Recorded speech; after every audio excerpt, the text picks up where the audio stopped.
$10,000 for one night with your giant Apache wife. The words hung in the air like smoke from a fresh wound. Every person on that dusty street stopped breathing at exactly the same moment.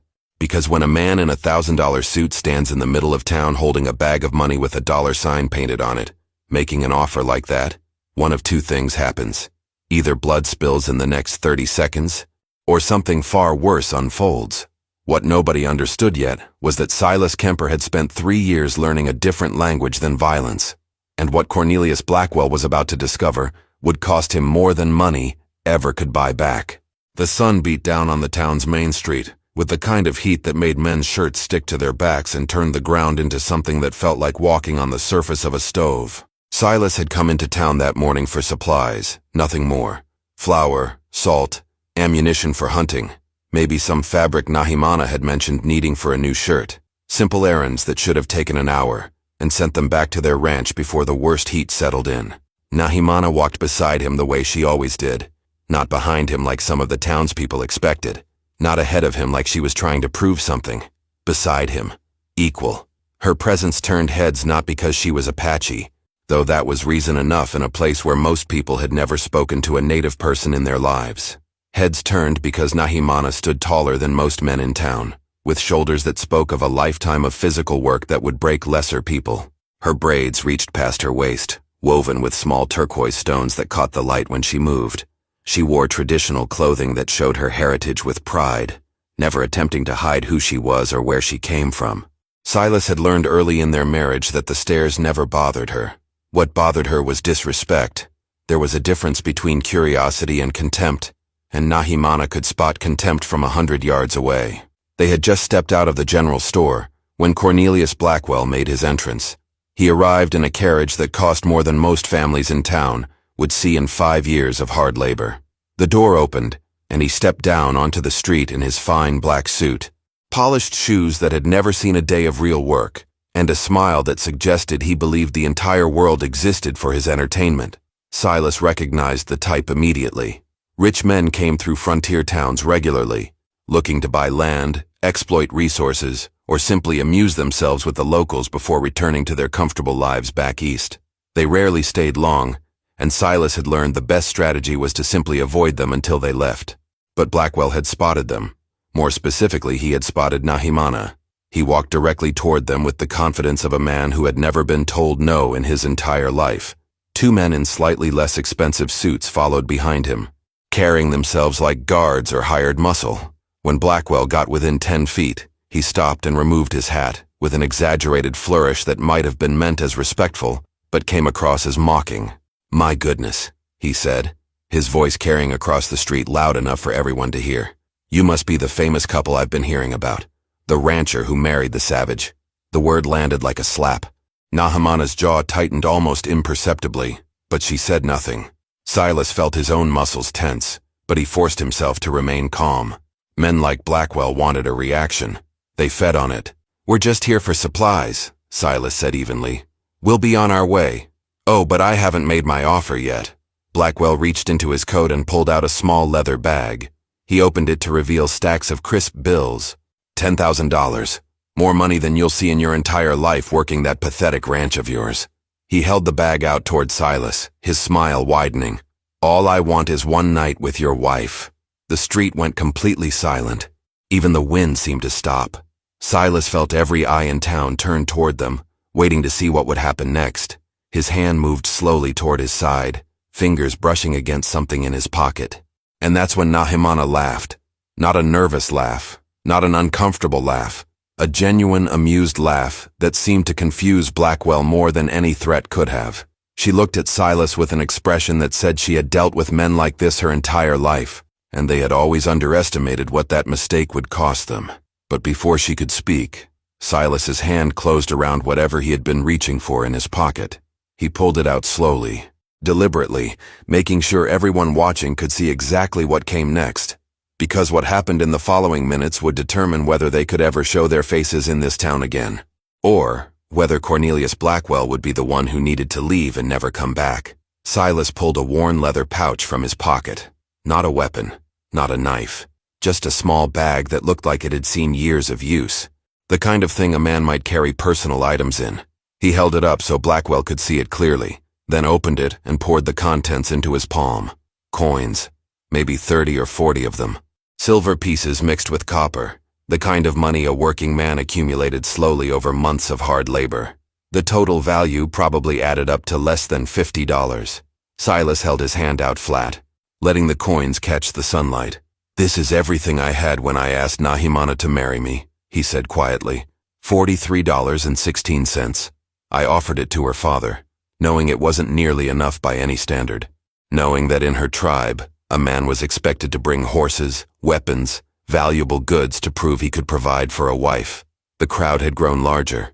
People were coming out of buildings now, sensing something significant was happening. Blackwell's smug expression had shifted slightly, though he was clearly trying to maintain his superior attitude. Silas continued, his voice steady and calm. "Her father looked at those coins for a long time. Then he looked at me, and he asked me one question.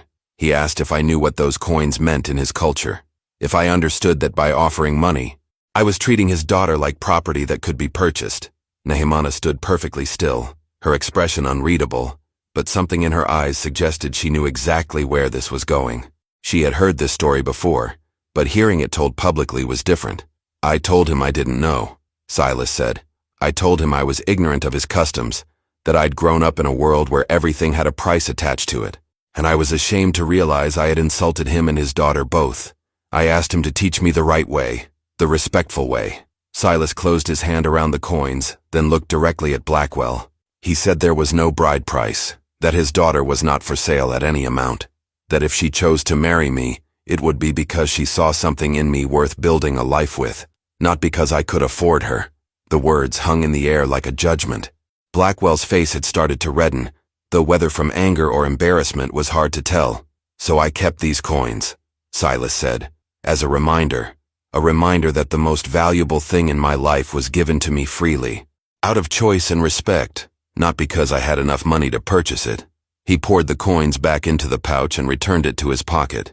Then he looked at Blackwell's bag of money with something that might have been pity. "You can't buy her for $10,000, Silas said. "You can't buy her for $1 million, because she's not for sale. She never was. She chose me, and that choice is worth more than anything you could ever offer." The silence that followed was absolute. People who had been watching with morbid curiosity were now watching with something closer to respect. Blackwell's two men shifted uncomfortably, clearly unsure how to respond to a situation that involved no violence, but somehow felt more dangerous than any gunfight. Blackwell's face had gone from red to almost purple. His hand tightened on the money bag until his knuckles turned white. Men like him were not accustomed to being lectured by people they considered beneath them.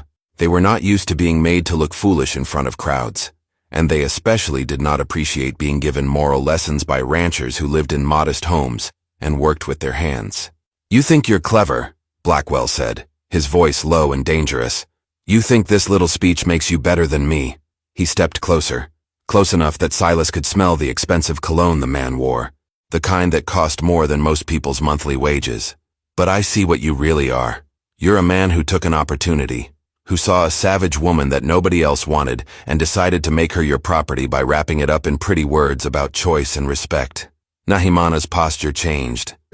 Not dramatically, just a subtle shift in her weight, a slight adjustment in how she held her shoulders. Anyone who knew her would recognize it as the movement a predator makes right before it strikes. And suddenly, the real question wasn't what Silas would do. It was what Nahimana would allow to happen before she ended this herself. Nahimana had been silent through the entire exchange, standing beside Silas with the patience of someone who had survived far worse insults than anything Cornelius Blackwell could deliver. But there was a difference between patience and submission, and anyone who mistook one for the other was about to learn a very expensive lesson. She stepped forward, not aggressively, not with any obvious threat. She simply moved into the space between Silas and Blackwell, with the kind of confidence that made grown men reconsider their choices. Up close, the difference in physical presence became even more apparent. Blackwell was a tall man by most standards, but Nahimana stood eye to eye with him, and where he had the soft build of someone who had never missed a meal or worked a hard day, she had the lean muscle of a warrior who had been training since childhood. "You called me a savage," she said. Her voice was calm, almost conversational, but it carried across the street in a way that made everyone lean in to hear. Twice now. Once when you arrived, and again just now. Blackwell opened his mouth to respond, but Nahimana continued as if he had not tried to speak at all. In my language, there is no word that translates exactly to savage. The closest we have means something like one who has not yet learned the proper way to be human. We use it for children who are still learning, for outsiders who do not yet understand our customs, for people who act without wisdom or respect. She tilted her head slightly, studying Blackwell the way someone might examine an interesting but ultimately disappointing specimen. By that definition, you are the savage here, not me. The crowd had grown larger still. Word was spreading through town that something significant was happening on the main street, and people were abandoning their daily tasks to witness it. A few of the older townspeople looked uncomfortable, as if they knew this situation was spiraling into territory that might have lasting consequences. Blackwell's face had progressed beyond purple towards something closer to crimson. His jaw worked as if he was chewing on words too angry to release properly. One of his men put a hand on his shoulder, clearly trying to suggest they should leave, but Blackwell shrugged it off violently. I don't need to stand here and be lectured by some woman who should be grateful any civilized man would even look at her, Blackwell snarled. You want to know the truth? I didn't come here to make a genuine offer. I came here to prove a point, to show everyone in this pathetic little town that everything and everyone has a price, that all your high-minded talk about respect and choice is just poverty disguised as virtue. He gestured broadly at the crowd, his voice rising. Any one of you would take this money if I offered it for the right thing. Your land, your horses, your dignity, all of it for sale if the price is high enough.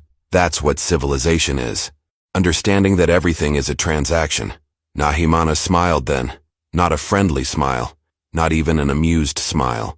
It was the kind of smile a person gives when they have just realized their opponent has revealed a fatal weakness. You are right about one thing, she said. This is a transaction, but not the kind you think. She reached down to her belt and slowly, deliberately, pulled something free. A knife, not a decorative piece, not something meant for show. This was a working blade, the kind used for hunting, for survival, for protection when necessary. The handle was wrapped in leather that had been worn smooth by years of use.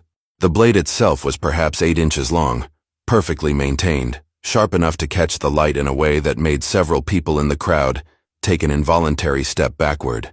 Nahimana held the knife loosely in her right hand, not in a threatening position, but in a way that suggested she knew exactly how to use it if circumstances required. Blackwell's eyes went wide, and both of his men immediately reached for weapons concealed under their coats. But Nahimana was not looking at them. She was looking at Silas, and there was a question in her eyes. A question that asked whether he trusted her, whether he understood what she was about to do, whether he would stand with her or try to stop her. Silas met her gaze and gave the smallest nod. Whatever came next, they were in it together. Nahimana turned her attention back to Blackwell, who had gone very still, very quickly. His bravado from moments before had evaporated the instant he realized he might actually be in physical danger.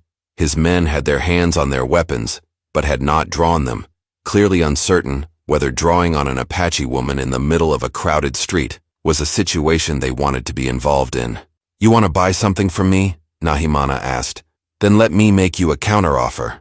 Nahimana held the knife in a way that suggested she had held it 1,000 times before, not like someone trying to intimidate, like someone who understood that a tool was only as useful as the person wielding it, and she was extremely useful when circumstances required. You say everything has a price, Nahimana said to Blackwell, that all things can be bought and sold. So let me offer you a trade. She gestured to the bag of money still clutched in Blackwell's white-knuckled grip. Keep your $10,000. I do not want it. I do not need it. What I want from you is something far more valuable, something you clearly have never given to anyone in your entire life. The crowd pressed closer, sensing that whatever was about to happen would be worth remembering. Blackwell tried to maintain his composure, but his eyes kept flickering to the knife, to Nahimana's steady hand, to his own men who seemed increasingly uncertain about their employer's choices. I want your respect, Nahimana said simply. Not your money, not your approval. Your genuine respect for me as a person who has as much right to exist in this world as you do, who has as much value, who makes her own choices about her own life. She took a single step closer to Blackwell, who involuntarily took a step back. His heel caught on the edge of the wooden sidewalk, and he stumbled slightly, catching himself, but losing even more dignity in the process. "But you cannot give me that, can you?" Nahimana continued. "Because you have never respected anyone in your life.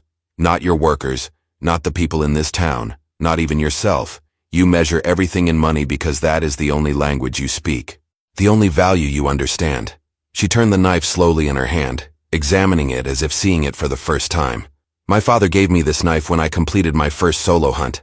I was 13 years old. It took me 3 days to track a deer through terrain that would have killed most grown men. When I returned with the meat, my father did not praise me. He did not tell me I had done well. He simply handed me this knife and said it was now mine to keep."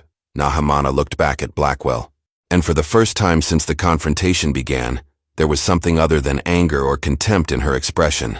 There was genuine curiosity, as if she was trying to understand how a person could live so long and learn so little. That knife was worth maybe $2 in trade value, but it meant more to me than anything else I owned, because it represented something I had earned through effort and skill, something given to me by someone I respected, who respected me in return. She held the knife out toward Blackwell, handle first, offering it to him. "I will trade you this knife for your bag of money," she said. "Not because I want your money, but to prove a point, to show everyone here what the difference is between value and price, between something earned and something bought." Blackwell stared at the offered knife as if it might bite him. His mind was clearly working through the trap he sensed but could not quite identify. If he took the trade, he would be admitting that a $2 knife was worth $10,000, making him look foolish. If he refused the trade, he would be admitting that not everything could be bought, contradicting his entire worldview. "This is absurd," he finally said, his voice cracking slightly. "You expect me to trade $10,000 for a knife?" "No," Nahimana said calmly. "I expect you to understand that you cannot trade $10,000 for this knife, because this knife is not for sale, just like I am not for sale, just like the respect and love between me and my husband is not for sale. Some things exist outside your world of transactions and purchases." She lowered the knife and returned it to her belt in one smooth motion. "You came here to prove that everything has a price. Instead, you have proven that you cannot recognize value when it stands directly in front of you, that you are so trapped in your own small understanding of the world that you cannot see beyond money to the things that actually matter." The crowd was completely silent. Several people were nodding slowly, as if pieces were falling into place in their minds. Even Blackwell's own men were looking at their employer with expressions that suggested they were reassessing their employment choices. Blackwell's face had gone through so many color changes that he now looked almost pale. His hand shook slightly as he held the money bag, and when he spoke, his voice had lost all its earlier confidence.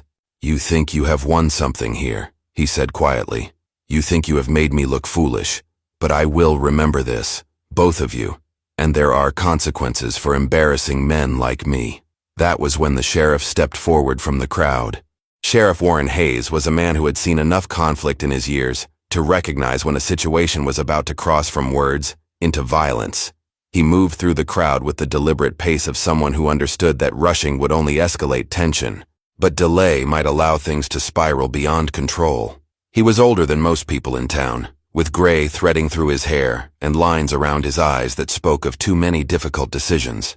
He had been sheriff for almost 20 years, and in that time he had learned that the law was less about absolute right and wrong than about keeping people from killing each other over disputes that would seem trivial a week later.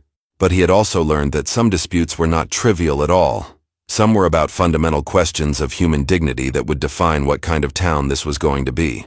"Mr. Blackwell," Hayes said, his tone neutral and professional, "I think it might be time for you to move along. You have made your offer. It has been declined. Continuing this conversation serves no purpose." Blackwell turned to face the sheriff with an expression that suggested he had been waiting for exactly this moment. The fear and uncertainty that had crossed his face during Nahimana's response vanished, replaced by the confident smirk of a man who believed he held all the real power in any room he entered. "Sheriff," Blackwell said warmly, as if they were old friends meeting by chance, "I am glad you are here. I was hoping to speak with you about a business matter. You see, I am considering purchasing some property in this area.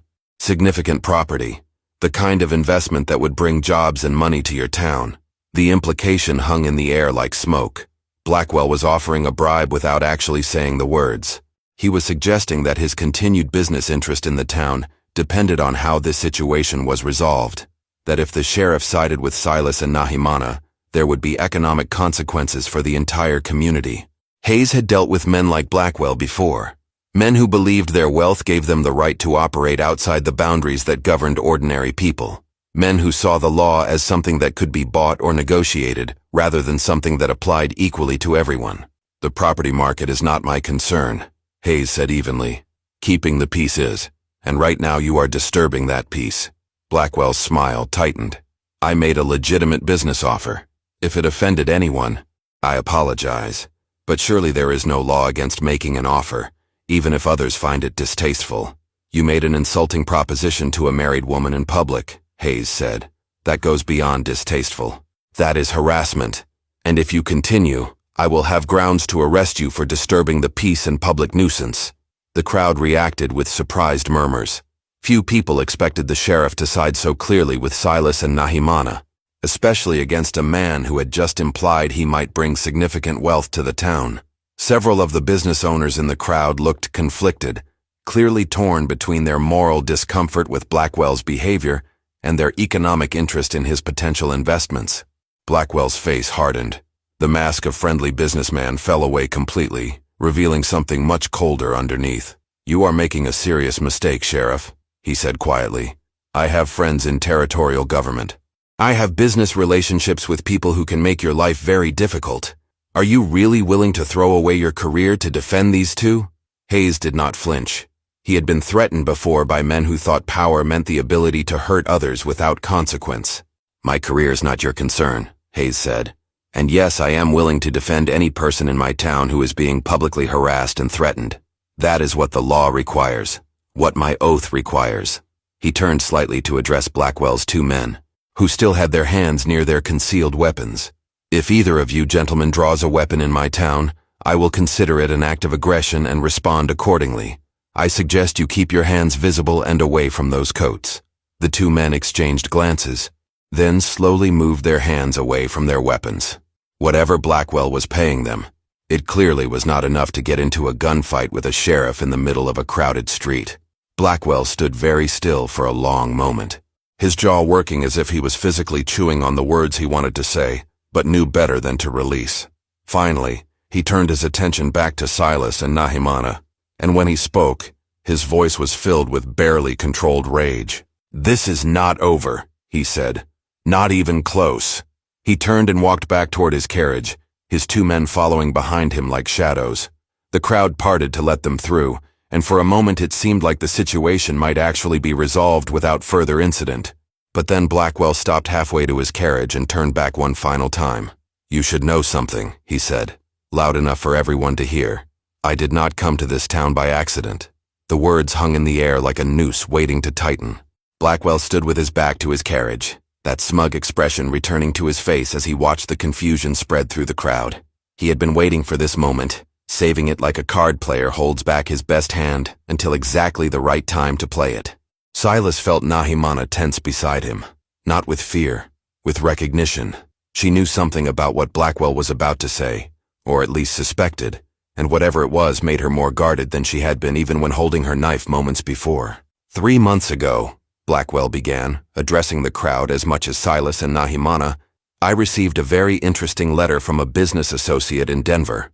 This associate deals in land acquisitions, property development, the kind of work that requires knowing about opportunities before they become public knowledge. He told me about a ranch here, small operation, modest but well-maintained. Nothing special about it except for one detail. He paused for effect, clearly enjoying the attention. The land it sits on has water rights that make it extraordinarily valuable. There is a spring on that property that feeds into the main water source for 3 neighboring ranches. Whoever controls that spring controls the water supply for a significant portion of grazing land in this area. My associate estimated the property could be worth 50 times what the current owners paid for it, if sold to the right buyer. Silas felt his stomach tighten. He knew exactly which ranch Blackwell was describing. His ranch. The land he and Nahimana had purchased 3 years ago with every dollar they had managed to save. They had known about the spring, of course, but they had bought the land to build a life, not to speculate on water rights. I came here to make an offer on that property, Blackwell continued. A very generous offer. More money than most ranchers see in 10 lifetimes. But when I asked around town about the owners, I heard the most fascinating story.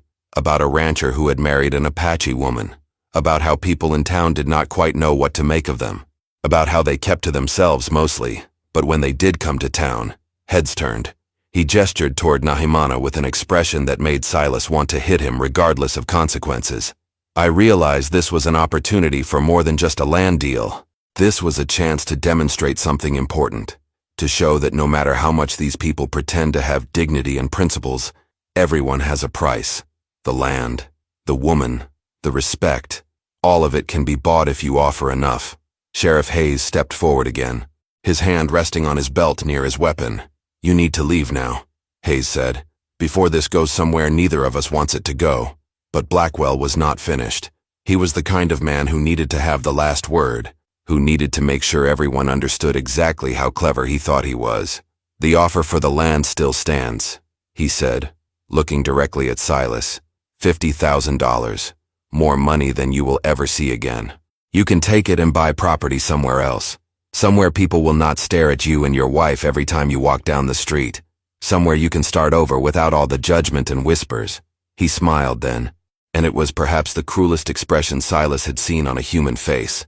Or you can keep your pride and your principles and watch as I buy up every property around yours, as I control the water access for your neighbors, as I make sure that every person in this area knows that the reason their ranches are struggling is because you refuse to sell, because you put your own stubborn pride above the welfare of your community. The threat was clear and brutal. Blackwell was not just trying to buy the land. He was trying to isolate them, to turn their neighbors against them, to make their continued presence so costly to everyone around them that they would have no choice but to leave. Nahimana's hand moved to her belt again, not to the knife but to something else. A small leather cord that Silas recognized as connected to a medicine pouch she wore under her shirt.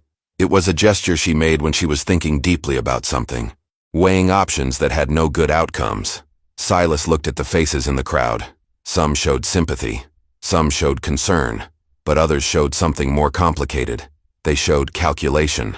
They were doing the math in their heads, wondering if $50,000 was worth standing against, wondering if supporting Silas and Nahimana was worth potentially losing their own water access. You have made your offer, Silas said quietly, and our answer is no. The land is not for sale, not for $50,000, not for any amount. Blackwell's smile widened. Then I suppose we will see how long you can hold on to principles when reality starts to bite. He climbed into his carriage without another word. His two men followed, and within moments the expensive vehicle was rolling away down the street, leaving a cloud of dust and a town full of people who were suddenly looking at Silas and Nahimana very differently than they had an hour before. The sheriff remained standing nearby, his expression troubled. The crowd dispersed slowly, people breaking into small groups to discuss what they had just witnessed. Silas could hear fragments of conversation as people passed, and what he heard made his chest tighten with a different kind of tension than anything Blackwell had created. $50,000 is more money than this whole town sees in a year. If he buys up the surrounding land, we could lose access to water. My cattle would have nowhere to graze. I got nothing against them personally, but is their pride worth everyone else suffering? Sheriff Hayes waited until most of the crowd had moved on before speaking. His voice was low, meant only for Silas and Nahimana to hear. That was well handled, he said. Both of you kept your composure when most people would have lost theirs. But I need you to understand something. Blackwell is not just making threats. Men like him have resources and connections that can make life very difficult. If he starts buying up land around yours, he can legally restrict access in ways that will hurt your neighbors. And when that happens, they will blame you, whether that is fair or not. Silas knew Hayes was right. The sheriff was not trying to pressure them into selling. He was simply stating the reality of their situation. We built that ranch from nothing, Silas said. Every fence post, every building. We cleared rocks from fields until our hands bled. That land is not just property to us. It is proof that we can make a life together despite everyone who said it was impossible. Hayes nodded slowly, understanding in his eyes. I know, and I respect that. But respect will not protect you if your neighbors decide you are the reason their livelihoods are threatened. Nahimana had been silent through this exchange, her expression distant, as if she was somewhere else entirely. When she finally spoke, her voice had a quality that Silas recognized as the tone she used when discussing her past, her life before they met. "When I left my tribe to marry Silas," she said, "my mother told me something. She said that living between two worlds means never fully belonging to either, that I would always be too Apache for the settlers, and too influenced by settlers for my own people. She said the price of that choice would be loneliness, and I needed to decide if love was worth that cost." She looked at Silas with an expression that held years of shared struggles and small victories. "I told her it was, and I have never regretted that choice, not once, not even now." The three of them stood in the now empty street, the sun having moved enough that shadows were starting to lengthen from the buildings. The heat of the day was beginning to fade, but the heat of the situation they faced was only intensifying. "What will you do?" Hayes asked. "We will go home," Silas said. "We will take care of our animals. We will maintain our land, and we will wait to see what Blackwell does next, because giving in to threats is not an option, not for us." Hayes looked like he wanted to say more, to offer advice or warnings, but he seemed to recognize that some decisions were already made, and no amount of practical wisdom would change them.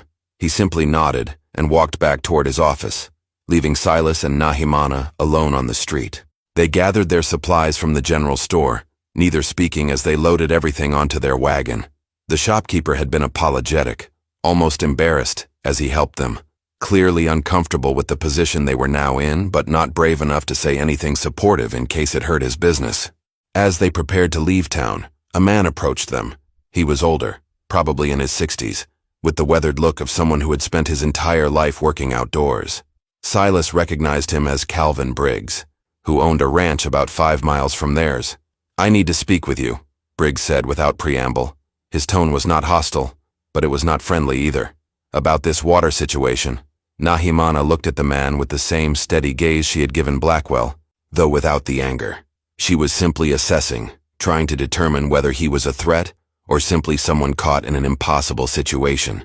"We did not create this problem," Silas said carefully. "Blackwell did. We are just trying to live our lives." "I understand that," Briggs said. "But understanding does not change the fact that my livelihood depends on water access that apparently flows through your land. If Blackwell starts buying up property and restricting usage, my ranch dies. My family loses everything. And while I got no personal issue with you two, I need to know if you have considered what your refusal to sell might cost the rest of us." The question hung between them, heavy with implications, because that was the real cruelty of what Blackwell had done. He had not just threatened Silas and Nahimana, he had turned them into a problem for everyone else, had made their neighbors view them not as fellow ranchers, but as obstacles to survival. "We have considered it," Nahimana said quietly, "and we have decided that some things are worth fighting for, even when the cost is high." Briggs looked at them for a long moment, then shook his head slowly. "I hope you are right about that, because if you are wrong, a lot of innocent people are going to pay the price." He walked away without waiting for a response, leaving them with the crushing weight of knowing that this fight was no longer just about their own dignity. It was about to become something much larger. 3 days after the confrontation with Blackwell, Silas and Nahimana rode back into town, but this time they were not alone. Calvin Briggs rode beside them, along with 4 other ranchers whose properties bordered theirs or depended on the same water sources. They had spent those 3 days visiting every neighbor, having difficult conversations, and proposing something that had never been done in that area before. They gathered in the church at the edge of town, the only building large enough to hold everyone who needed to be part of this discussion. Sheriff Hayes was there, so were most of the business owners. Even some people who had no direct stake in the water rights came, sensing that what happened today would define the character of their community for years to come. Silas stood at the front of the room, Nahimana beside him. He held a stack of papers that had taken him 2 days to write and 1 day to have reviewed by the one lawyer in town who was willing to help them. "We have spent the last 3 days talking to our neighbors," Silas began, "listening to their concerns, understanding that our decision affects more than just us, and we have come up with a solution." He held up the papers so everyone could see. "These are water rights agreements, legal documents that grant permanent, irrevocable access to the spring on our property, to every rancher whose land borders ours or depends on that water source. Free of charge, no conditions, no fees. The water that flows through our land will be shared equally with everyone who needs it. The room erupted in surprised murmurs. Calvin Briggs stood up from his seat. "We have already signed," Briggs said, his voice carrying over the crowd. "Silas and Nahimana brought these agreements to each of us. They sat in our homes and listened to our fears about what Blackwell might do. And then they offered us something that solved the entire problem. Not for money, not for favors, just because it was the right thing to do." Nahimana stepped forward, and the room quieted immediately. She had that effect on people. When she spoke, you listened. "In my tribe, water belongs to everyone," she said. "It is not something that can be owned by one person or sold for profit. It flows where it flows, and those who need it share it. When Silas and I bought this land, we never intended to control the water. We just wanted a place to build our life. So this agreement simply puts into legal terms what we already believed. That water is for everyone who needs it." The implications were sinking in now. If the water rights were already distributed to all the neighboring ranches through legal agreements, then Blackwell had nothing to leverage. He could buy surrounding properties, but he could not control the water. The strategic value he had been counting on had just evaporated. Someone in the back of the room started clapping, then another person joined. Within moments, the entire room was applauding, not just for the practical solution, but for what it represented. A refusal to let outside pressure destroy their community. A choice to solve problems together rather than let fear divide them. The church doors opened, and Cornelius Blackwell walked in. He had clearly heard about the meeting and come to see what was happening. His expensive suit looked out of place among the working clothes of the ranchers, and his expression suggested he already understood what had occurred. "Very clever," he said, his voice tight with barely controlled anger. "You have given away the one thing that made your property valuable, destroyed your own leverage." "We did not give anything away," Silas said calmly. "We shared something that was never ours alone to begin with." Blackwell looked around the room at the faces staring back at him. There was no fear there anymore, no uncertainty, just a quiet confidence that came from people who had solved their problem without him. "You have made a mistake," Blackwell said. "All of you. I could still buy this entire area. Make your lives difficult in ways you cannot imagine." Sheriff Hayes stood up from his seat near the back. "Or you could leave," Hayes said, "because you have lost. Not just the water rights, not just the business opportunity. You have lost any chance of being welcome in this town. We do not need your money or your threats. We take care of our own." Blackwell stood there for a long moment, his jaw working as if he was physically trying to chew through his rage. Then, without another word, he turned and walked out. His footsteps echoed in the silent church until the doors closed behind him. The tension that had gripped the room for days finally broke. People stood and shook hands with Silas and Nahimana, offering congratulations and apologies for ever doubting them. Calvin Briggs pulled Silas into a rough embrace that spoke of respect earned through action rather than words. Nahimana caught Silas's eye across the crowd, and he saw in her expression the same thing he felt. They had not just saved their ranch, they had proven that dignity and principle could stand against wealth and power, that a community united was stronger than any individual threat. That love and respect were worth fighting for, even when the cost seemed too high to bear. The ranch was still theirs. The water would flow freely, and somewhere down that dusty road, a man in an expensive suit was learning that not everything could be bought. Some lessons cost more than money, and some values were worth more than any price.